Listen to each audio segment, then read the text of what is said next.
Allah özünün rayımına bölösün деген. Allahu akbar. Allah Taalam rayымын жадырсын ошо адамга деген. Пайгамбарыбыздын дуасы. Bir şeyhtin duası эмес. Же Кабанын имамынын дуасы эмес. Же bir алымдын. Yok, Пайгамбарыбыз Muhammed Aleyhisselam'dın duası. Allah rayımına bölösün. Allah rayımın jadırsın dedi. Oşol duаны алайлыбы? Кандай дейсиң? Ниет барбы? Анын үчүн 3 нерсени аткарайын dedi. Rahimallahu rajulan samhan. İza ba'a ve iza ishtara ve iza iqtada. Bir nерсе сатып атканда, сатып алып атканда, карызды тоолоп атканда жумшактык менен кылса, ошондой адамга Allah райымын жадырсын dedi да. Allah rayımın jadırsın ушундай адамга. Rajulan samhan. Yumuşak. İza ba'a, bir nерсе сатып атасызбы? Үй сатып атасызбы? Машина сатып атасыз. Темир сатып атасыз. Нерселер сатып атасыз. Картошка, дыйканчылыктасызбы? Каякта? Эмне сатсаңыз, жумшак болу. Жумшактык менен. Экинчи адам намызына тийбей, копол, орой мамиле кылбай. Жумшактык менен. Сатып алып атасыз. Ошондо да жумшактык менен. Ошол адамга Allah райымын жадырсын деп пайгамбарыбыз дуа берип атат. Иктада үчүнчүсү карызды болуп атканда. Азыр бири-биринен карыз алып кайра бербей коймой. Биринчиден туугандар карыз албай эле коюш керек. Адамдан деле, банктан деле. Кредит деле ошо деле карыз да. Ал деле карыз. Жөн эле сизге мынтип берип койгон жок. Өзүнүн бергенин да калат, үстүнө кошумчасын да калат ал. Эң жакшысы баарына каниет кылып, ошону оборот кылып, ошого шүгүр кылып, тынч уктаган жакшы. Тынч ибадат кылган жакшы. Аркам менен эшик такылдатса да кимиси келе калды. Звонок келсе да кимиси чала калды. Деген кыжалатчылыкта эмес. Качмай, алдамай, жок деп койчу. Телефон көтөрмөй. Алла Таалам бир эле жашоо берген тууган. Ушуну кайгыга толтуруп не кылабыз дейм? Кыжалатчылыкка толтуруп не кылабыз? Алхамдулилlah. Ошон үчүн өткөн, келеркин вообще ойлонбойм. Бүгүнкү күндүн баласы бол дейт го. Бүгүнкү күндүн. Мына алхамдулилlah ушу күнүм бар экен, Аллага шүгүрдөн эми. Көңүлдү көтөрүп туруп иш кыл. Көңүлдү көтөрүп туруп намаз оку. Көңүлдү көтөрүп мечитке кел. Көңүлдү көтөрүп сапарга. Кабагың бүркөбөй, кыжалат болбой, Аллага ишиңди тапшыр. Аллага тапшырган иш Алла Таала эч качан аны бузган эмес. Аны кемчилдиктүү кылган эмес. Алла Тааланын өзүнүн данышмандыгы менен мүмкүн кичине ишиңиз азмаз жүрүшпөй атканда проблема эмес. Бул Алла Таала сизге нааразы болгондун белгиси эмес. Мына эгерде биз оңдогон болсок, өзүбүздү Алла менен мамиле. Кээ бир учурда тууган күнөөнүн себебинен Алла Таала ырыскыны тартат. Кыжалатчылыкты берет. Ошон толук күнөөдөн сактанганга аракет кылайлы. Толук күнөөдөн сактанганга аракет кылайлы. Баарыбыз күн сайын. Көзүбүз күнөөдөн сакталсын, кулагыбыз, тилибиз, оюбуз. Пайгамбар саллаллаху алейхи ва салламдын хадиси, улуу хадис. Iyyakum vazdan fa inna zan akzabul hadis. Жаман күмөн сүрөгөндөн сактангыла. Жаман күмөндөн сактангыла. Бир күндө канча жолу жаман күмөн келет адамдын кыялына. Имандууларга жаман күмөндөн сактан. Анткени жаман күмөн кылуу акзабул hadis, сөздүн эң жалганы ушул. Сөздө дагы жалган, күмөндө дагы жалган бар. Бирок күмөндүн жалганы көп экен сөздүн жалганына караганда. Сөздүн жалганы азыраак. Күмөндү жалганы көбүрөөк. Ошон үчүн акзабул хадис. Сөздүн жалганы эң көбү, мына эң жалганы ушул. Вала тажассасу.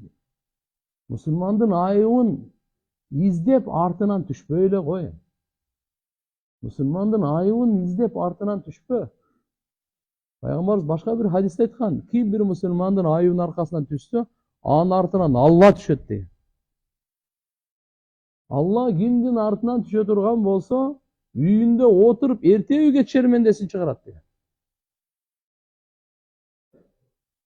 Вала тахассасу. Бирөөгө тиешелүү өзүнчө бир саңа маалым эмес, бирөөнүн анын кабарын эмне кыласың, тим эле кой анын.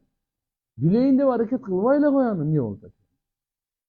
Эгерде соода сааттык тажрыйбадан керек болсо, сурап койсоң, айтып берсе мейли. Болбосо бул каяка барды, эмне иш кылып атат, эмне кылып атат, ким менен сүйлөшөт. Сенин ишиң эмне ал менен? Пайгамбарыбыз тыйсыган. Ва куну ихвана. Куну ибадаллах ихвана, башка риваяттарда келет. Алланы бир туган кулдары болгула силер. Алланы бир туган кулдары болгула. Пайгамбар саллаллаху алейхи ва салламдын улуу хадистери. Вала тахасаду. Бири-бириңе көрө албастык кылбагыла. Көрө албастык кылбагыла. Бири-бириңерге көрө албастык кылбагыла. Бул дүйөдө болуп кетет, дос, партнер иштегенде кичине келишпестик, башынан өзү жакшынакай жазып келишип коюш керек. Что эртеге талаш тартышка шайтан бирибизди бир душман кылып койбосун да, жакшы достор душман болуп калбасын. Башынан ишти башталганда эле жакшы чечишип алыш керек. Эртеге анан вала тадабару деп пайгамбар айтты. Бири-бириң артыңын көрсөтпө. Бет маңдай менен учурашкыла. Сен бул жака бурулуп кетип атасың, ал жака бурулуп кетип атат. Бириң артыңы бириңе көрсөтпө. Мына бизге жашоонун кандай жолдомосун берип атат пайгамбарыбыз. Бизге уяттуу жашоону үйрөткөн. Уяттуу жашоо. Уяттуулук ыймандын маанилүү бутагы. Уят кетсе бардыгы кетет. Пайгамбарыбыз айткан саллаллаху алейхи ва саллям, уяттуулук жакшылыкты гана алып келет. Ал-хая ла яти илля би хайр. Уяттуулук жакшылыкты гана алып келет. Буда уяттуулуктун ичинде жамандык деген вообще жок экен. Пайгамбарыбыз абийирсиз иштердин ашкересинен дагы, жашырунан дагы паана тилеген. Я Алла сакта деп айткан. وَجَنِّبْنَا الْفَوَاحِشَ وَالْفِتَنَ مَا ظَهَرَ مِنْهَا وَمَا بَطَنَ. Ya Allah, bizde abiyirsiz işlerden sakla. Abiyirsiz sözlerden, abiyirsiz işlerden, aşkeresinden dağı, jaşırından dağı sakladı. Çünkü urmattуу коомчулук, Allah Taala'nın bizge Paygambarыбыз аркылуу таза жашоо берди. Таза жашоо берди. Кандай жашоо таза? Кыжалатчылыктан таза, сараңдыктан таза, душмандыктан таза, көрө албастыктан таза, текеберликтен таза, кек сактагандан таза, өч алам дегенден таза, эки жүздүүлүк мунафыктыктан таза, абийирсиздиктен таза, уятсыздыктан таза. Таза жашоо, пайгамбар таза жашоону үйрөтүп кетти. Бирок ага эки нерсени. Sen imanга менет кыл, амалың оңдо. من عمل صالحا من ذكر أو أنثى وهو مؤمن فلنحيينه حياة طيبة. Kim жақсы амал кылса, өзүнүн амалын оңдосо, денесинен чыгып аткан амалын оңдосо, эркек болсун, аял болсун. وهو مؤمن, иман менен, имансыз болбойт. Ошого Алла убада берип атат. فلنحيينه حياة طيبة. Biz сөзсүз ага таза, пакиза жашоо беребиз дейт Алла Таала. Таза жашоо беребиз. Ошого туугандар, алхамдулилlah биздин сабагыбыз дагы имандын сабагы, амалдын сабагы. Пайгамбарыбыз бизге алып келген нурлуу амалдарды алып келген. Берекелүү амалдарды алып келген. Бактылыкка жеткире турган амалдарды алып келген. Шайтанды ортобузга аралатпай турган амалдарды алып келген. Пайгамбарыбыздын аманын эле биз кармансак, пайгамбарыбыз көрсөткөнүн эле биз тутунсак, айтканын аткарып кылганынан тыйылсак, алхамдулилля, Алла Таала өзүнүн кудурети менен сизди бизди кандай абалда болбосун аз жашасак да бактылуу кылат. Оорукчан болсок да бактылуу, балалуу болбосок да бактылуу кылат. Байлыкка жетпесек дагы, бийликке жетпесек да бактылуу кылат. Любой абалда Алла Таала бактылуу кылат. Бактылуу болуш үчүн мансапка жетүү, депутат, министр болуу, бактылуу болуш үчүн бай болуу, анын кереги жок экен. Бактылуу болуш үчүн адам өзүн жүрөгүндөгү ишенимин бекемдеп, ыйманын толуктап, денесинен чыккан амалды пайгамбарыбыздын амалына окшотсо эле иш бүттү экен. Ошондон улам мына сабактарыбыздагы тилдин амалдарынын бири пайгамбарыбыз саллаллаху алейхи ва салламга салават айтуу.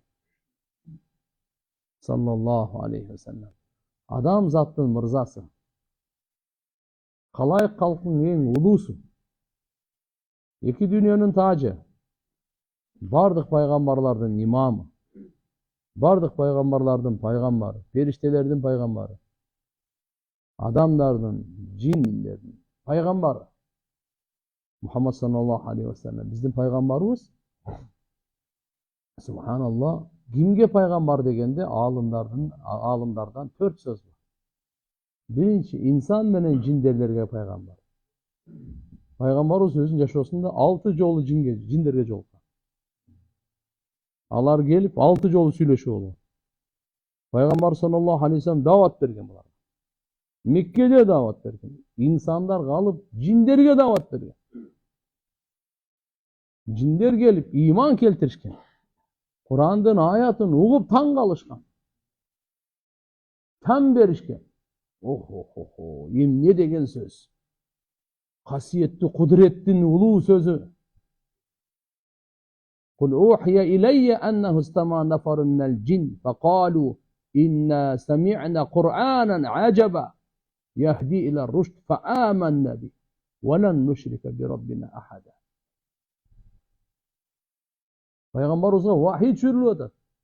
Cinlerden bir toğu gelip uğuatat Kur'an'da. Semi'na Kur'anen acaba. Cinler taң kalmadı. Ne deyin Kur'an'da okudu bular? Taң kalıştı. Allah Teala Rabbimiz bizi to'ra yo'lga yo'llayotdi. Kur'an bizi to'ra yo'lga yo'llaydi. Savdogarlarni to'ra yo'lga, yoshlarni to'ra yo'lga yo'llaydi. Erkeklerni to'ra yo'lga, ayollarni to'ra yo'lga yo'llash uchun tushgan kitob bu Kur'an. Sizin tününüzdagi, gündüzünüzdagi to'ra bo'lib Kur'an tuzdi. İnsanlarga dagı, jinlerdi dagı Kur'an tuzdi. Eko'ni teң kim tuzdi ekan? Kur'an. Jinler aytadi. Taң kalın. Kur'an'da 114 sure var. Suratul İnsan ve Suratul Cin. İnsan degen daha sure var, cin degen daha sure var. 114 surenin biri İnsan suresi. 114 surenin biri cinler turalı sure. Senle sure çık. Allah iman getirir, şirk keltirmeyiz boldu deydi. Peygamberimiz iman keltirip boldu. Bizim özümüzün tayfabızga barıp alarga davat bereyim dep ketişti. Peygamberimiz insanlarga dagı, jinlerge dagı peygamber. Akırkı peygamber. Kebir alımların aytısında üçönü. İnsanlarga, jinlerge, hayvanlarga dagı peygamber. Hayvanlarga dagı peygamber. Hayvanlar gelip peygamberimizge arız moğununu aytışat ele. Peygamber sallallahu aleyhi ve sellem hayvanlardan akısını aytat ele. Hayvanlardan akısından Kudaydan korkula deydi. Bunlar süyley albaydı, arızdan albaydı. MVD'ga kaç yaz albaydı. Ya, GSM'ga kaç yaz albaydı alar. Hayvanlar arızdan albaydı, beçaralar süyley al. Tili var, yok süyley almaydı. Bilip durat, sezip durat. Oğurup atat, kıynalıp atat, açka. Sen аны кыйнап атасың. Тур эле тур. Түнде суктан уктабадым, кызыктырбай, тур эле тур. Hayvanlarga, itlerge, мышыктарга. Осы адал эмес го бул. Пайгамбар саллаллаху алейхи ва салламдан сураганда пайгамбарыбыз айтты: "Ар бир боору бар жандыкка боорукерлик кылганыңыз үчүн сизге сооп берилет" dedi. Боору бар жандык. Ошого боорукерлик кылыңыз. Тоокторго боорукерлик кылыңыз, сооп аласыз. Итке боорукерлик, сооп аласыз. Сооп аласыз. Итке суу берип бейишке кирген аялдын окуясы болгондо да зынакор аял. Итке суу берди. Итке, чаңкаган итке райым кылып суу берип, Аллага амалы жакты. Бейишке киргизди. Күнөөсүн кечирди, бейишке киргизди. Адамдарга суу бергендин сообу канча? Адамдардан да сиздин эң жакыныңыз, ата энеңизге суу берген, тамак берген, кийим кийгизген, сыйлагандын сообу канча? Үй бүлө бала чакаңыз. Үчүнчүсү, пайгамбарыбыз Мухаммад алейхиссалам адамдарга, жиндерге, айвандарга, периштелерге пайгамбар. Периштелерге да пайгамбар биздин пайгамбарыбыз Мухаммад алейхиссалам. Төртүнчүсү, бардык махлукка, жаралгандарга пайгамбар. Урсилту илал халқи кафатан. Мен бардык махлукка пайгамбар болуп жиберилдим дейт. Бардыгына. Ошондой улуу пайгамбардын үммөтүбүз. Ошо улуу пайгамбар мугалим болуп келген. Иннама буисту муаллиман. Мен муалим болуп жиберилдим. Эмнени үйрөтөт пайгамбарыбыз? Бизгеби? Адилеттүүлүктү үйрөтөт. Чынчылдыкты үйрөтөт. Ынтымакты үйрөтөт. Боорукерликти үйрөтөт. Кечиримдүүлүктү үйрөтөт. Таза жашоону үйрөтөт. Бактылыкты үйрөтөт. Уяттуулукту, берешен, баатырлыкты үйрөтөт. Жоомарттыкты үйрөтөт. Пайгамбарыбыз бизге үйрөтөт да бизге. Аллахтын жалгыздыгын үйрөтөт. Аллах менен байланышканды үйрөтөт. Өкүмдөрдү үйрөтөт, сүннөттөрдү үйрөтөт. Бардык баалуулуктарды үйрөтөт. Бардык жакшылыктарды үйрөтөт. Жакшы кулк мүнөздү үйрөтөт. Пайгамбарыбыз муаллим болуп келди. Үйрөтүүчү болуп. Өзү айтат: "Иннама буисту ли утаммима макаримал ахлак." Мен кереметтүү кулк мүнөздөрдү толукташ үчүн келгенмин дейт дүйнөгө. Жиберилгеним кереметтүү кулк мүнөздөрдү толукташ үчүн дейт. Аллах. Мына пайгамбарыбыздын мүнөзү менен мүнөздөрүп жашасак, кандай жашоо болмок? Пайгамбарыбыз саллаллаху алейхи ва салламдын ибадаты менен өңдөлүп жашасак, кандай деген жашоо болмок? Ошого аракет. Ушундай экен деп билип эле отуруп алган болбойт. Биз колубуздан келишинче бир кадам таштайлы. Бир кадам таштайлы пайгамбарыбыздын шариятына. Канча күндө алхамдулилля сүннөттөрдү аткарсак, ошончолук жашообузга турган бейпилдик келет. Жүрөгүбүзгө тынчтык орнойт. Кабырыбыз нур менен толот. Ахиретте жүзүбүз жарык болот. Пайгамбарыбыз саллаллаху алейхи ва саллам шафааты насип болот. Аллах улуу даража, улуу ажыр сооп, делек сыйлыктарын берет. Пайгамбарыбыз саллаллаху алейхи ва салламдын сүннөтүнө канча жакын болсо. Пайгамбарыбыздын макамы ушунча улуу макам турган. Аллах Кур'ан-ы Карим түшүрдү. Кур'анды эгерде Алла Таала айтат, тоого түшүргөндө тоогун көтөрө албайт, талкаланып кетмек. Майдаланып, кум болуп кетмек. Ушуну көтөргөн жүрөккө тан бериңиз. Пайгамбарыбыз Мухаммад алейхиссаламдын жүрөгүнө түшүрдү. Эмне деген жүрөк? Мухаммад алейхиссаламдын жүрөгү, Аллаху акбар, эң күчтүү жүрөк. Адамзаттын эң күчтүү жүрөгү Мухаммад Расулуллахтын жүрөгү. Эң кең жүрөк, эң нурлуу жүрөк, эң райымдуу жүрөк. Мухаммад Расулуллах саллаллаху алейхи ва салламдын жүрөгү. Мынакей, ошо пайгамбарыбызга салам салават болсун. Не дейбиз? Саллаллаху алейхи ва саллам. Барыбыз айтайынчы? Саллаллаху алейхи ва саллам. Көп айтайын. Көп айтайын. Ушул бизде калат. Ушу сөзүңүзгө кабырда дагы, ахиретте дагы ушуларга сооп берилет. Башка сөзүн билбеймин. Мына ушу сөзгө саллаллаху алейхи ва саллям аз дегенде 300 жол. Канча жол ya? 300 жол. 300 жол. Менен кечинде бияка басканча Аллага жакындай турган. Канча көп айтсак, ошончолук Аллага жакындайбыз. Пайгамбарыбызга салам, салават айткан сайын намазда айтып атабыз. Ассаламу алейка айюхан набий ва рахматуллахи ва баракату деп салам айтып атабыз. Андан кийин Аллахумма салли ала Мухаммад ва ала али Мухаммад кама саллайта ала Ибрахим ва ала али Ибрахим иннака хамидун маджид деп салават айтып атабыз. Айтып атабыз. Ушуну канчалык буга намаздын ичинде, намаздын сыртында дайыма айтып жүрсөк, зикир кылып жүрсөк, Алла Таалага ошончолук жакындайбыз. إن الله وملائكته يصلون على النبي يا أيها الذين آمنوا صلوا عليه وسلموا تسليما. Bizdi жараткан, gün сайын өмүр берип жаткан, өң берген улуу Алла бизге буйрук берип атат. Не деп буйрук берип атат? Алланын буйругу экен. Пайгамбарыбызга салам салават айтуу. Кимдин буйругу экен? Биз Алланын кулубуз. Буйрук аткаруучубуз. Allah bizim жаратуучу, буйрук берүүчү Алла Таала. Буйрук берүү Аллага таандык. Ала лахул халq вал амр. Аллага таандык, жаратуу дагы, буйрук берүү дагы.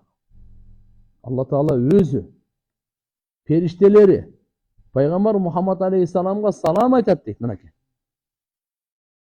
Инналлаху малаикатаху юсаллуна алан наби. Пайгамбар Мухаммад алейхиссаламга салават айтат. Allah subhanahu wa ta'ala Peygamberimize salavat aytат. Периштелердин бардыгы салават айтат. Анан айтат.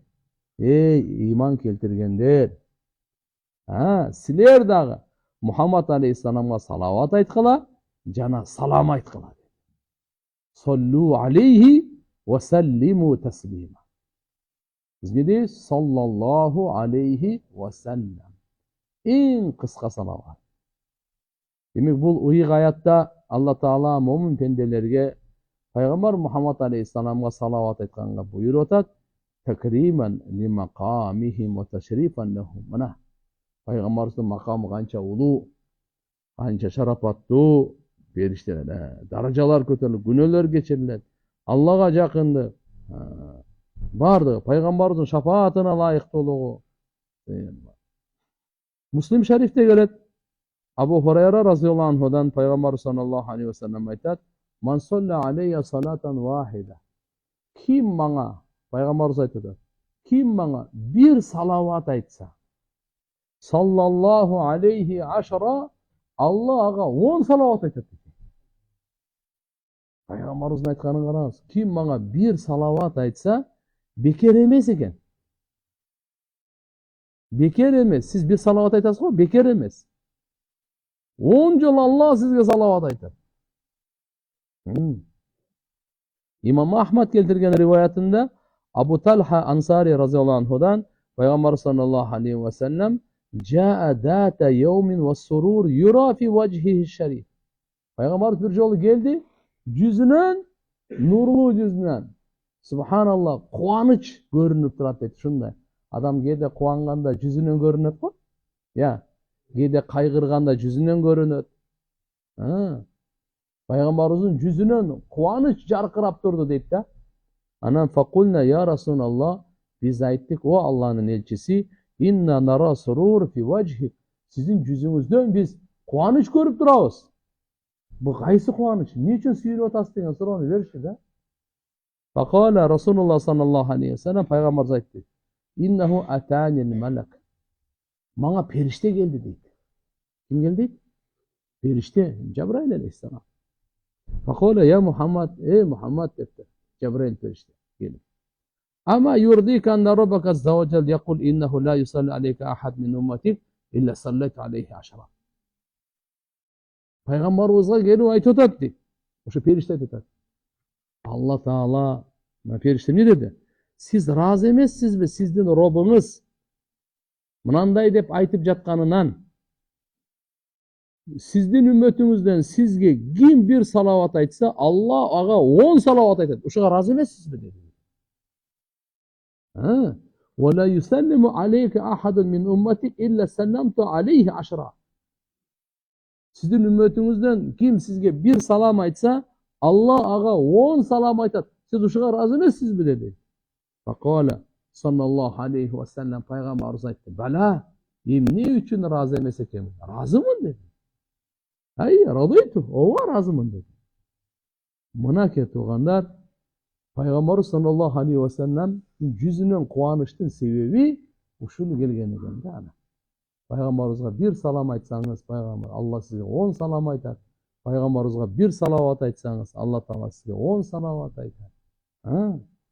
Demek bu jönökö emес, Allah'ın tarafından sizge oşonçol, o neyse sizge gayra akısı berilip atar. Allah Taala'nın pendege salavat aytat. Bunun manisi ne? Bunun şanı çoğun, jakşılığı köp. Allah Taala çınçıl momun pendeleri toralı aytıp koygan. Ya eyyuhellezine amanu zkurullaha zikran katira ve sabbihuhu bukrata ve asila. Huvellezî yusalli aleykum ve melâikatuhu liyukhrijakum minez-zulumâti ilen-nur ve kâne bil-mu'minîne rahîmâ. Buna ayatqa göңүл buraydı. Biz Allah Subhanahu ve Teala pendeleri Peygamberimizge bir salavat aytsak, Allah bize 10 salavat aytar. Bunun manisi ne? Kanday manisi kanday? Şeyh Abdullah Allama Siraciddin rahimahullah, Abdullah Siraciddin rahimahullah mınday dep aytат da bunu. Kur'an'dagi ayat var. Allah Taala ey imandılar, sizler Allah'ını köp estegile. Ha, erteli geç Allah Taala'ga tasbih bayan kılgıla. Allah'ını arulap, ayıptan taza ekeni bayandap turgula. Huvellezî yusalli aleykum. Allah Taala özü sizlerge salavat aytat. Ve melaikatuhu, anın perişteleri salam aytat. Ne üçün? Liyukhrijakum minez-zulumâti ilen-nur. Sizlerdi karangılıktan çıkarış üçün. Jarıka. Karangılıktan jarıka çıkarış üçün. Ve kâne bil-mu'minîne rahîmâ. Allah Taala momundarga rayımdı degen ayatda. Allah rayımdır, momundarga rayımdı. Emi Allah Taala'nın pendelerine bolgan salavatın uşunday dep düşünsek bolot. Karangılıktan jarıka çıgaruusu eken. Peygamberimizge kança salavat aytsanız, oşonçoluk karangılıktan çıgasız. Dünyanın dağı, kabırdın dağı, pilsirottun dağı, tarazanın, ahirettin dağı karangılığından Peygamberimizin salavat aytkanına jaraşa çıgasız. Buna ki Allah Subhanahu Teala bu yerde kafirliktин karangılığı demes, sebeptiginde mo'minlar da. Allah aytat ba, ya eyyuhellezine amanu zkurullaha zikran katira. Ey imandılar. İmandılardı. Kaysı karangılıktan çıkarat? Gününün karangılığı. Şek, şubha, kumar, nefsi kalonun, bekaparlık, gaflet, nadandıktın karangılıklarına. Kufurduk emez. Sebeptiginde bu musulmanlarga, imandılarga Allah gayırlıp aytat. Ya eyyuhellezine amanu zkurullaha zikran katira ve sabbihuhu bukrata ve asila. Sizler sağır Allah Taala'nı göbestegile değil, göbestegile buyruk. Soğanlar bu yerden bilsek daha olur. Allah Taala köp namaz okugula, köp oroza tutkula, köp acılık, köp umra kılgıla degen öküm yok. Özünün çekteri var bardığının. Bırak zikirdin çeki yok. Единственный öküm Allah Taala köp kılgıla degen zikirdin öküm. Darat bu namaz okuganga şartlar kerek. Şartlar толук болсо окуй албайсың намаз. Орозого деле, acılıkka деле, бардыгына эле. Бирок зикирге ушундай өкүм экен. Даже жараты жок деле зикир кылса болот. Кыбланы карабай деле зикир кылса болот. Туруп эмес, отуруп, жатып алып деле зикир кылса болот. Ар бир учурда зикир кылса болот. Мына Айшенебиз айтат, разияллаху анха. Kana Rasulullah sallallahu aleyhi ve sellem yazkurullah fi kulli ahyani. Peygamberimiz Muhammed aleyhisselam Allah Teala'nı daima esnep durak dedi. Daima esnep durup çıkın. Daima Allah Teala'nı zikir kılıp durup çıkın. Gede maşallah zikir kalbi, gede zikir lisani. Mesela ajatxanada kanda. Ajatxanada til menen zikir kılgan bolboyt. Жүрөк менен зикир кылган болот. Зикир мааниси кандай? Эстөө. Жаратканды эстеп туруу. Жаратканды эстеп жүрүү. Жараткан Алла субханаху ва таааланы эстеп туруу. Алла буйрук берип атат: "Ey имандуулар, силер Алланы көп эстегиле. Я айюхаллазина аману зкуруллаха зикран катира." Алланы канчалык көп эстеген сайын Алла бизди ошончолук көп эстейт. Peygamberimiz hadiste aytkan, kabırın azabından kutkara turgan, zikirden ötken amal yok degen. Kabırın azabından en kutkarucu amal zikir degen. Andan kutkarucurak amal yok degen. Başka amallardan emin kutkarat. Darat, namaz, sadaka bardır. Bırak en kutkarucu zikirden ötken amal yok degen. وَسَبِّحُوهُ بُكْرَةَ وَاسِيلًا.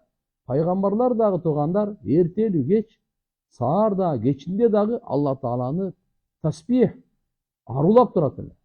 Subhanallah, Subhanal Malikil Kuddus, Subhanallahi ve bihamdihi, Subhanallahil azim.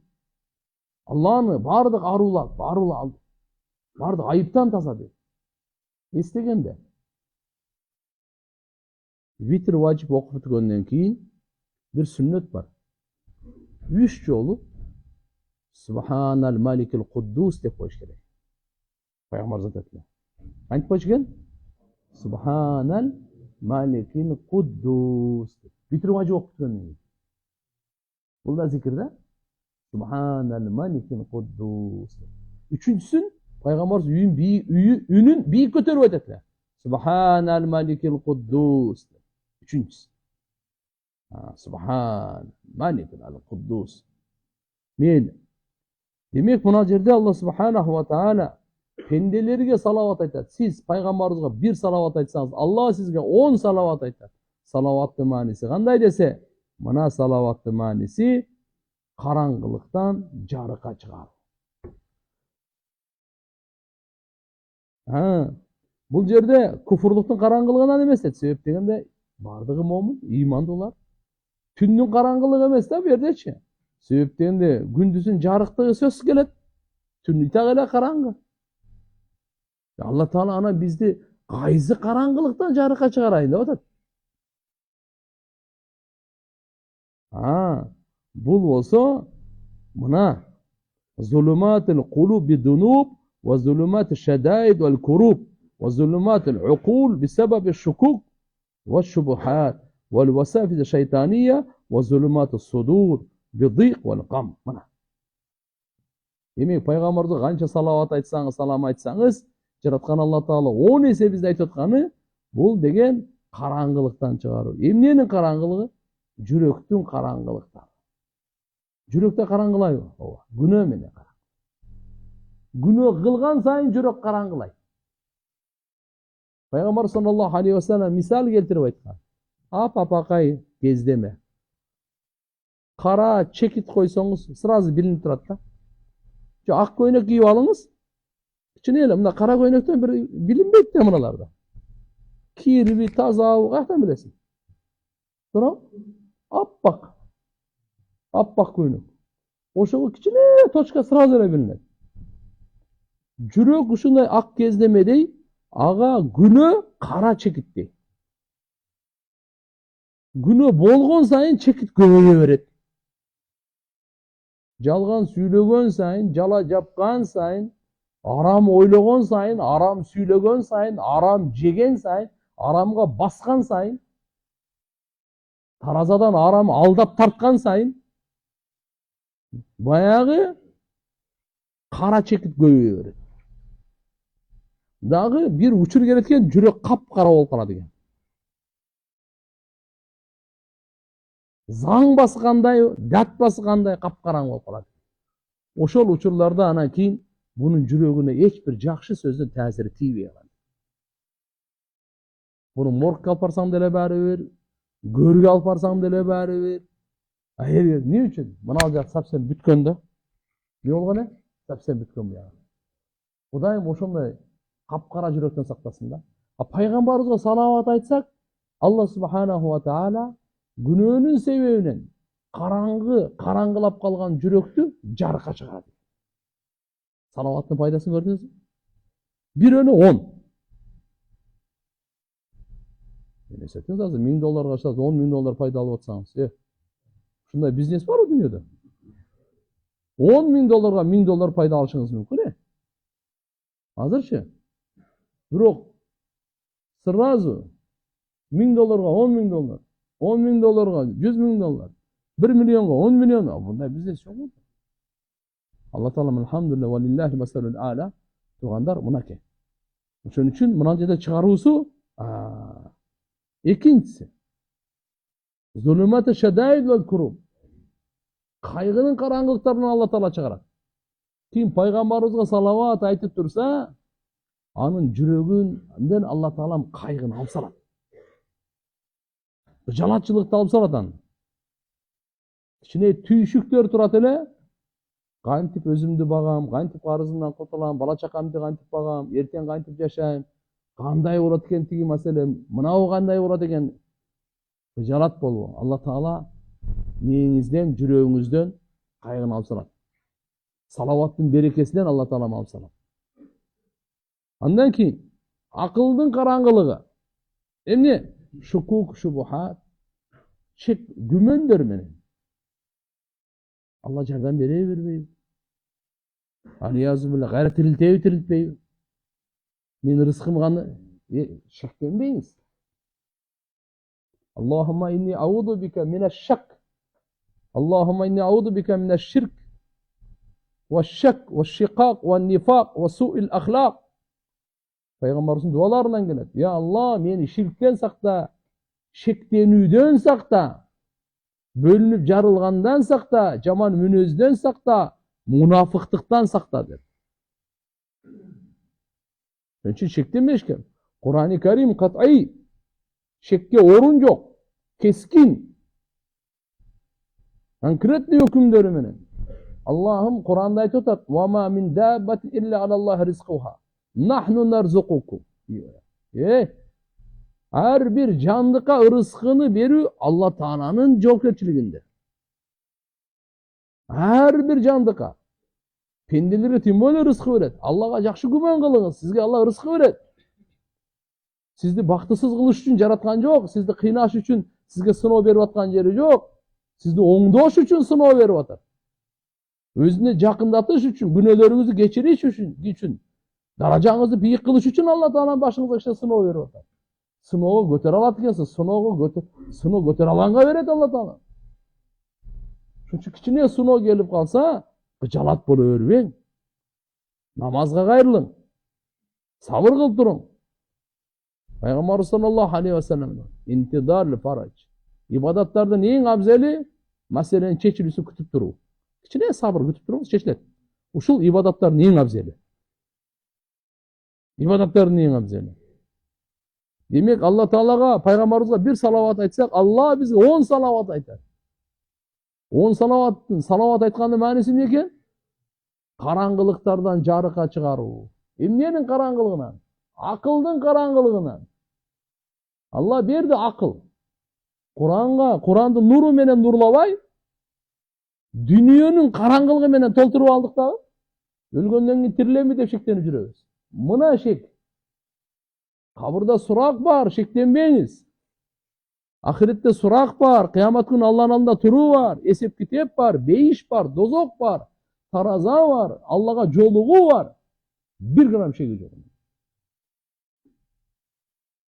Ушу шекке шайтан түртүп алып барат. Ушуну азгырык салат.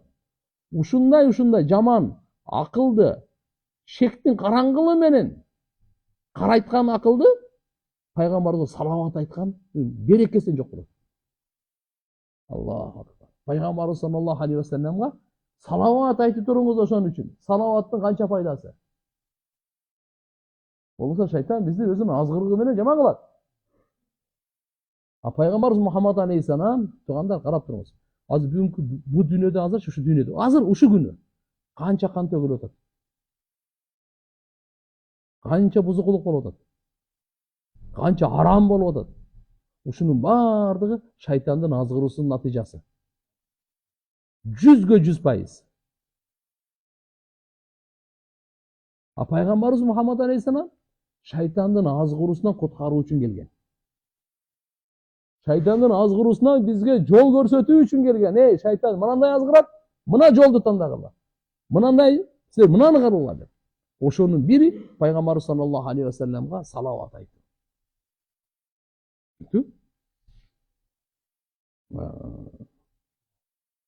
Шуба. Шайтандын васвасаларынан, көкүрөктүн караңгылыгынан, жалачылык менен, кысылуу менен, сыгылуу менен. Кээде бардыгы бар. Акча деле бар, мансап деле бар, жумуш деле бар, бала чака деле бар. Бирок көкүрөк кысылып атат. Жүрөгүм кысылып кетти. Жер тар болуп кетти мага дейт го. Кичине эле сынок, кичине сөз, башка эч нерсе деле болгон жок. Каабаны караганда дуа бар. Аллахумма инни ауду бика минал куфри вал факри ва дыйқи садри ва адабил кабри деген. Я Аллах, мени капырлыктан сакта, жакырлыктан сакта, жүрөгү кысылгандыктан сакта. Кабыр азабынан сакта. Төртөөнү. Капырлыктан, жакырлыктан, жүрөгү кысылгандан, кабыр азабынан сакта.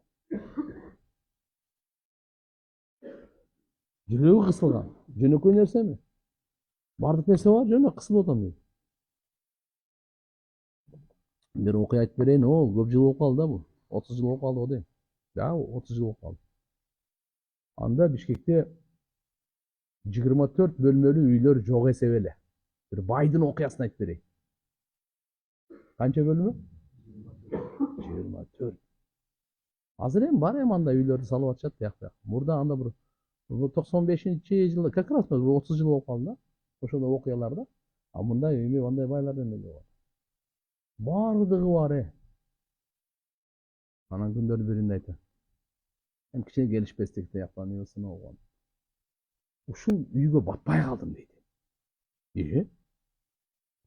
24 бөлмөгө батпай калдым. Алла көкүрөгүңү кысып койсочу, жер кең болуп тар болот да. Болсо жер кең аябай. Эшикке чыксам, Сары Өзөн чүй ашыкчасы менен канча кең. Башкасын айтпай эле койду. Жер аябай кең. Бирок Алла Таала эгерде жүрөккө кысып отурган болсо, кеңдиги менен тар болот да. Ошончолук болуп туруп дагы батпай калдым деген сөз да. Укканмын да. Аллаху акбар. Азыр эми түшүнүп кетсе, көрсө Алла Таала жүрөктү таргыса батпай калат экен адам. Болбосо 24 бөлмө деген эмне деген? Түшүнүп тургандар, мынакей. Аллахым баарыбызды жүрөктүн тардыгына, кысылганынан сактасын. Амин. Демек Алла субханаху ва таала мынал караңгылыктардан ибадаттын нуруна, Алланын сүйүүсүнүн нуруна, пайгамбарыбыздын сүйүүсүнүн нуруна, илимдин нуруна, такыбалыктын нуруна чыгарат. Салаваттын берекесине. Эми Кур'ан-ы Каримде баягы аятка дагы келейли. Алла Таала айтып атат: "Я айюхаллазина аману зкуруллаха зикран катира." Эй имандуулар, Алланы көп эстегиле. "Васаббихуху букрата ва асила." Жана аны эртелүү кеч арулап тургула. "Хуаллади юсалли алейкум." Ал ушундай зат силерге салават айтат. Алла салават айтат. "Ва малаикатуху." Анын периштелери салават айтат. Не үчүн? "Лиюхриджакум миназ-зулумати илан-нур." Силерди караңгылыктардан жарыктыкка чыгарыш үчүн. Мынакей. "Ва кана бил муъминина рахима." Алла Таала бүткүл ааламга ырайымдуу, момундарга өзгөчө ырайым.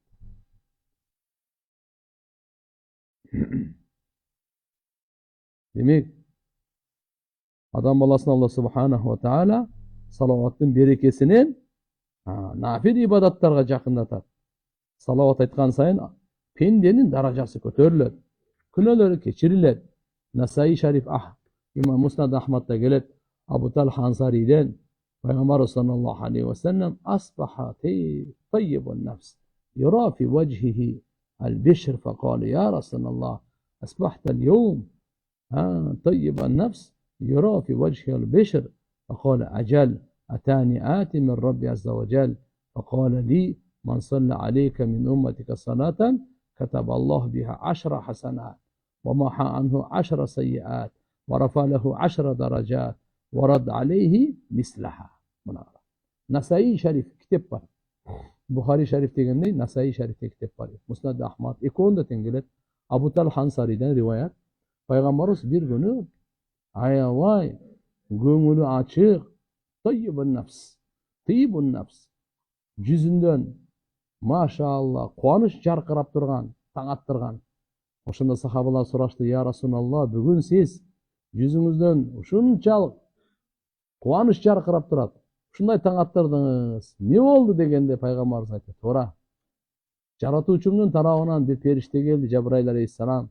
Мага айтты: Үммөтүңдөн сага ким бир салават айтса, Аллага 10 жакшылык жазат сооп, 10 күнөөнүсүн кечирет, 10 даражасын бийик көтөрөт.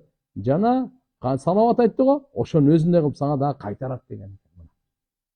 Пайгамбарыбызга демек салават айтсаңыз 10 күнөө кечириле деген. Бир салаватка 10 даража көтөрүлө деген. Бир салаватка 10 жакшылык сооп жазыла деген. Бир салаватка. Жа салаватыңызды текке кетпей деген, четте калбай деген, ал да кайтарыла деген дагы. Ошончо туугандар, пайгамбарыбызга канча көп салават айтса, даражасы ошончо бийик көтөрүлө берет. Алхамдулилля, улуу макамга жетет. Өзгөчө макамга жетет. Эми пайгамбарыбызга ким салават айтса, пайгамбарыбыз өзү дагы салават айтат агачы. Табараниде риwayat келет Анас разияллаху анхудан. Пайгамбарыбыз айтат: "Ман салла алейя", ким мага салават айтса, балагатни салату, анын салаваты мага жетип келет дейт. Балагатни салату, анын салаваты мага жетип келет. Ва саллайту алейх, мен ага салават айтам. Ва кутиба лаху сива залика 10 хасанат, bundan тышкары ага 10 сооп дагы жазылат дейт. Пайгамбар саллаллаху алейхи ва саллям ага кантип салават айтат? Мындай дейт: Аллахумма салли аля фулан. Я Аллах, фаланчага деп анын атын атайт дейт, элестетиңиз. Сиз пайгамбарга салават айтсаңыз, пайгамбар сизге салават айтат. Не деп? Аллахумма салли аля фулан.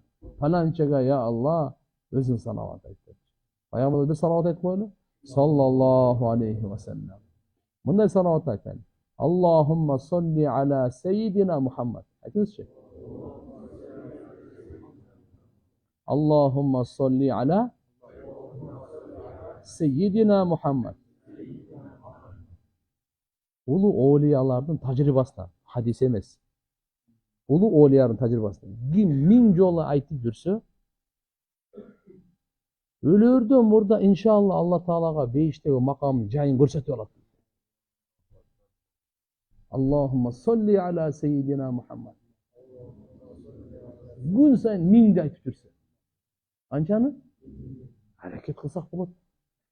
Бирибизге түрткү болойлу. Бирибизге эстетүүчү болойлу. Бирибизге жардам берүүчү болойлу. Биз бирибизди кайсы нерсеге үгүттөп атабыз? Ахиретте курганга? Не кылганга? Ахиретте курганга. Кимдин ахирети курулса, дүйнөсү и так курулат, билип коюң. Ахирет курулгандан кийин дүйнө жөн эле курулат. Кимдин ахирети талкалансачы, эртеги кеч дүйнө сөз талкаланат. Бардыгы временный, жыргаганы, кыйкырганы, өкүргөнү, бакырганы, бардыгы временный. Ишенип коюң. Кимдин ахирети талканган болсочу, бул дүйнөсүн Алла Таала сөз талкалап көрсөтөт. Өзүнүн көз алдында көрсөтөт. Фираун ким эле? Тиши ооруган эмес, башы ооруган эмес. Эмне деген аскер, эмне деген байлык эмне деген күч. Андан сырткары кандай болду? Тарых толо буга. Устаз айтат эле, ким жакшы амал кылса, иман, амали салих, пайгамбарыбыздын айтканын кылып амал кылса, биринчи анын ахиретте жашоосу оңолот дейт. Тияктан башталат экен да. Бул жагынан эмес, тиягынан дейт. Анан кабыры, махшары, пилсироту баары оңолуп, ошонун таасир берекелери бул дүйнөгө дагы тиет, бул дүйнөсү да оңолот. Ким иманга мээнет кылбаса, өзүнүн иманын ойлобосо, ама пайгамбарыбыз айтканын аткарбаса, кылбаса амалдарды, биринчи тиягы бузула баштайт дейт. 50 000 жылдык жашоосу бузула баштайт. Бу жерде канча турабыз? 100 жыл жашайбыз сизге? 100 жыл жетеби? 100 жыл жашаган да бизде азыр тура элеби? Тияк 50 000 жыл бир күнү канча? Миqdaruhu 50,000 sana. Ошол жыл талкаланат дейт. Бери келе береби битсиротон өткөн канча жыл бар? Эсеп китеби канча бар? Бери келе берет, кабырда канча жашайт турабыз Кудай билет аны. Кээ бирине 1000 жыл, кээ бирине 5000 жыл. Биз азыр үстүндө. Эми ошо бир барып ошолор талкаланып бузулабы? Ошонун кесепети бул дүйнөсү да бузулат дейт. Кичине ошону көрөсүз. Мындай экен да. Ушул жерден Бишкектен Токмокко чейин жолду оңдоонун 2 жолу бар. Каласаң Бишкектен баштап оңдой башта, Токмокко чейин жеткир.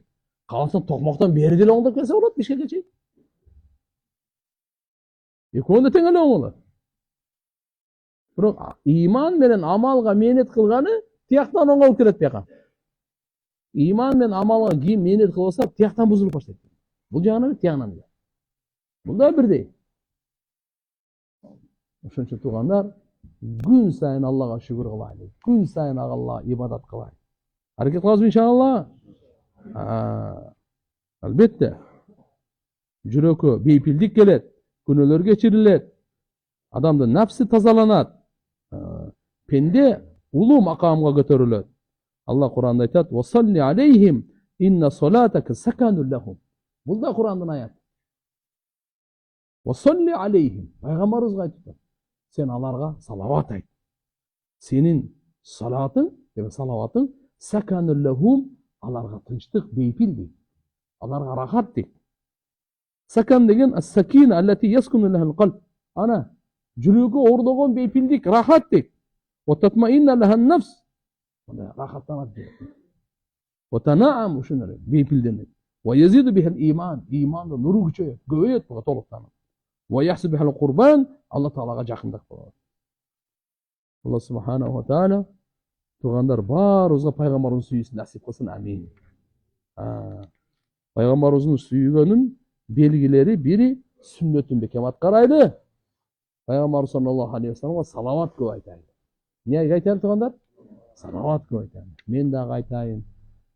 Бала чакам айтсын, досторум айтсын, элим айтсын, тааныгандар айтсын, баардык адамдар Алла пайгамбарга салават айтып аткандан кийин, фериштелер айтып аткандан кийин, иншалла биз дагы намаздын ичинде айтып атабыз. Алхамдулилlah, намаздын сыртында дагы пайгамбарыбызга көп салават айтайлы. Айтабызбы иншалла? Assalomu alaykum ustaz. Ayol kishi beyishga kirish uchun kuyovning qanday muomala qilsa da, ursa da, so'ksa da chidash kerakdir. Alloh akbar.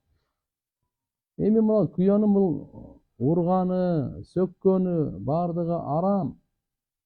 Bardыгына Alloh taolaning tarafından jazosini alat al. Biroq siz sabr qilganingizga daraja topasiz. Uy bilan saqlash uchun tengilbeyinchi qo'y, yaxshi bo'lib ketar degan umidda. Beyishler jön ele bu ne beyishga girish emas, beyishten ulug' daraja oladi. Sabrdo'lukka. Albatta emiz aqldan ketib ele taптакыр ele катыгыраак ушундай урганга, сөккөнгө өтө турган болсоң да уже маселени чечиш керек болот. Шариатка ылайыктуу жаша, болбойбу шариатка ылайыктуу ажыраш. Бирөөнүн кызына зулумдук кылба. Сага ал бир кул эшек эмес. Ал адам ал. Кыямат күнү жооп бересиң. Сен азыр күчүңө санап, Пайгамбарыбыз айткан, бул Алланын аманаты деген. Сен кыянат кылба. Сен никеге кыйып, никеде алып атканыңда Алланын аманаты. Ошон үчүн бул алсыз аял затына ким кол көтөрөт? Намарт деп коет. Эркек эмес кол көтөрөт. Эркектин өңү сүрүү менен эле өзү иш бүтүш керек өзү. Кол көтөргөнгө кезек жетпеш керек өзү. Ким муну сөккөн бул эң жаман нерсе. Сөккөн күнөөлөрдүн чоңу. Энейин деп сөккөн, тигиндей деп сөккөн. Пайгамбар саллаллаху алейхи ва саллям айткан, эң күнөөлөрдүн чоң күнөөсүн айтып берейинби дейт. Сахабалар айтты, айтыңыз дедилер, ким ата энесин сөксө деди. Кимсин сөксө? Өзүнүн атасын, өзүнүн апасын сөксө, бул күнөөлөрдүн чоң күнөөлөрдүн эң чоң экен да. Акбарул кабаир экен да. Сахабалар таң калды, я Расулалла, атасын дагы апасын сөккөн адам болобу өзү аламда? Кара. Азыр болуп атабы, болбой турабы? Азыр айвандар уруп атпайбы? Анан пайгамбарыбыз айтты, мындай деди. Ал өзүнүн ата энесин сөккөн эмес дейт. Бирөөнүн атасын сөккөн. Бирөөнүн энесин сөккөн.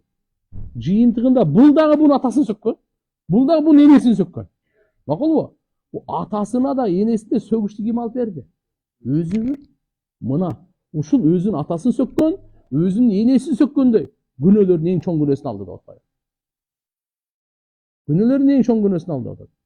Oşun tuğanlar barı özele bir şeydi, erkekler oturalım. Sökkönde unutaydı. Göm koyuydu. Toktatoydu bu.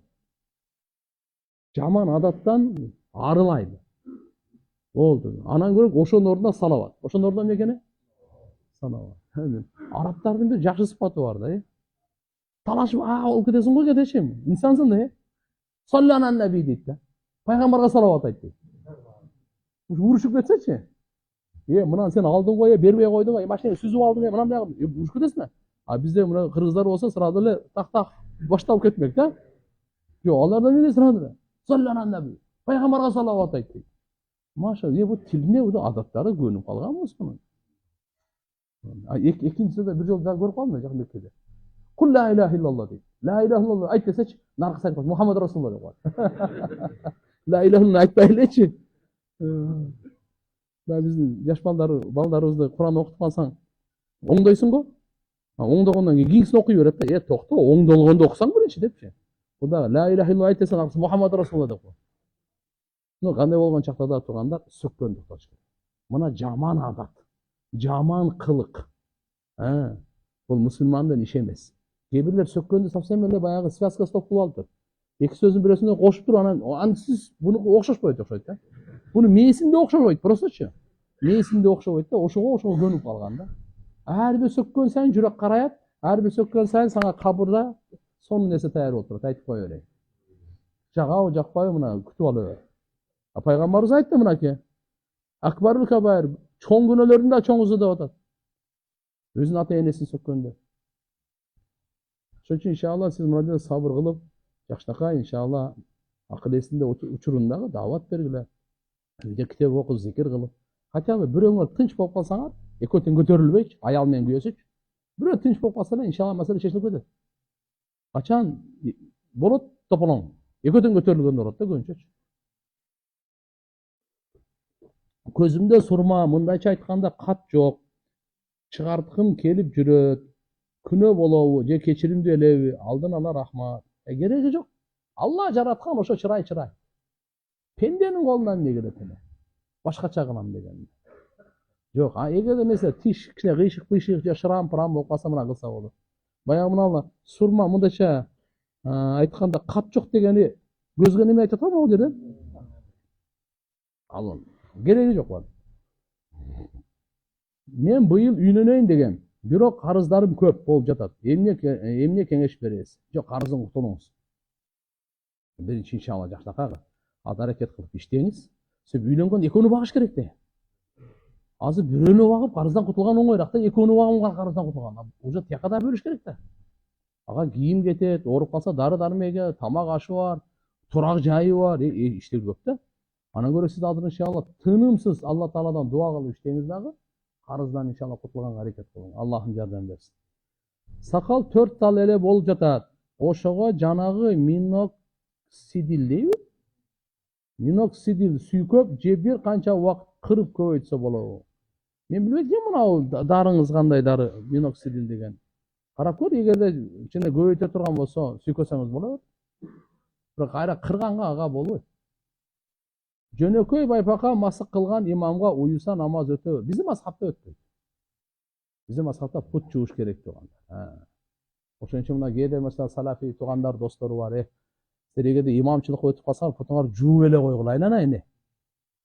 Гигиена го, Анын аркаңда имам коксо, мына Ханафи мазхабтагы адамдар ыктыда кылып калат. Сен этикатыңда мейлі ошо намаз боло берет экен, ошол корейский же китайский наскилериңе бизде болбойт турган. Ошон үчүн иншалла путту жуу талашсыз.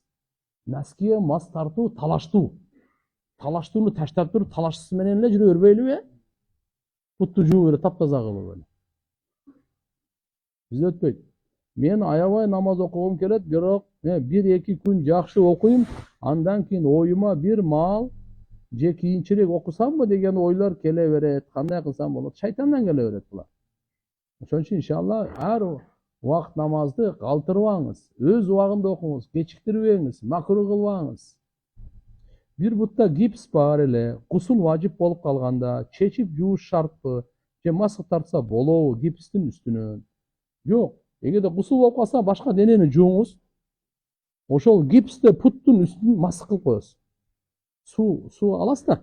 Аны суу үстүнө суу куйбайсыз. Жөн сууга башка мас тартабыз го. Сууга мындай кылыпчы. Кудум ушундай эле гипске мындай кылып тарткан. Бир эле жер жетиштүү эмес. Түшүнүктүбү? Путуна чейин. Эгерде кичине жер гипс болсо, бирөө эле жетиштүү. Эгерде наркы тизеден нары согончок чейин болсо, анда бирөө жетиштүү болбойт. Бирөө, экөө, үчөө кылып коесуз. Калган жерди жууйт, а буга мас тартып коет. Салам алейкум, мен атамды сөгүп салган болчу, жашыраак кезимде. Ошондо атама ак болуп каламбы, катуу өкүнөм. Азырга чейин эмне кылсам болот? Рахмат. Кечирим сураңыз. Путун кармаңыз. Путун өбүңүз. Айтайынбы дагы? Путун өбүңүз. Сөгүп алган, итчилик болуп калган болсо, Алла таалам кечиримдир. Атаңыздын ушу көңүлүн таап, иншалла, ыраазычылыгын таап алың. Мен 30 жаштамын. Жашымдан намаз окуй баштадым. Ага чейин күнөө кылып келгенмин. Эми өлүп эле бейишке кириш үчүн эмне кылсам болот? Ошончо күнөө кылдым. Өлүп эле сразу бейишке кирсем болобу? Өлбөй эле коюңуз, Сиз азыр жакшы адамсыз. Көп жакшы иштерди кыласыз. 70 жашта намазыңызды баштаган болсоңуз эми. Буга чейин көп күнөө кылдым дейт. Караңыз. Азыр чын жүрөктөн тооба кылсаңыз, угуп туруңуз. Аалымдар айтат. Калган жашоону оңдоңуз, мурункусун Алла баарын кечире берет дейт. Мына жагын оңдоп кетиңиз. Эми ошол арамды таштаңыз. Ичип койгон, карта ойноп койгон, кумар ойноп койгон, зынага барып койгон, анча-мынча уруулук кылып койгон, жана башка нерселер, буну таштаң арамдар. Кудай кааласа, Алла таала баарын кечире берет иншалла. Анан кийин аятал курси, ар бир намаздан кийин аятал курси окуп жүрүңүз. Имамга уюп намаз окуганыбызда өзүбүз да ичибизден окуйбузбу же окубай жөн эле турабызбы? Имам өзү гана окуйбу? Жок, имам өзү эле окуйт. Аркасынан сиз имамга ыктыда кылдым, жүктөдүм дедиңизби? Болду. Имам отвечает деген сөз. Не деген экен? Ол имам, мен ошон үчүн жүктөдүм да, Осы өзүм эле окуп коймокмун да. Мен имамга полный жүктөдүм болду. Эми буяктан уун чыкпай, имам эмне десе, рүкү кылса, рүкүгө барам, саждага барса, саждага барам. Имам эмне кылса ошого, имамга таштам. Кыраатул имам кыраатул лаху. Ал имаму дамин. Пайгамбарыбыз айткан, имам жоопкер, имамдын кырааты саңа кыраат катары өтөт. Бүттү. Окубай эле тура бер, имамдын кырааты өтөт баарыбызга. Никебиз кыйылган эмес, 5 балалуу болдук. Ошондо кыйыш керекпи? Анан эмне? Бүгүн кечими? Бүгүн сөз кылымы, истигфар тоба кылың, тамаша эмес, күлө турган нерсе эмес, таксы. 5 балалуу. Зынадан төрөлгөн балдар деп аталат буну. Никесиз төрөлүп калса, валаду зына болуп калат. Мусулман адам ойноштук менен, кумар менен, Арам менен баш кошпойт. Мусулман адам ахиретін ойлоп баш кошот. Ак нике менен, ак бата менен баш кошот. Арам нерсе бол. Алла Тааладан кечирим сураңыздар, срочно нике кыйдырыңыздар. Көзмончок такпаш керекпи, чын эле ширкпи? Такпай эле коюңуз. Көзмончок эмне кереги? Анан көрөк сиз Ихлас Фалак Насты окуң. Триллиард көзмончок анан күчтүү мына. Мен азан көзмончок апам. Ихлас Фалак Нас мына. Живой көзмончок. Bundan күчтүү жок. Намазым кабыл алынбагандай же туура эместей сезилсе эмне кылса болот? Намаз туура эместей деген караңыз.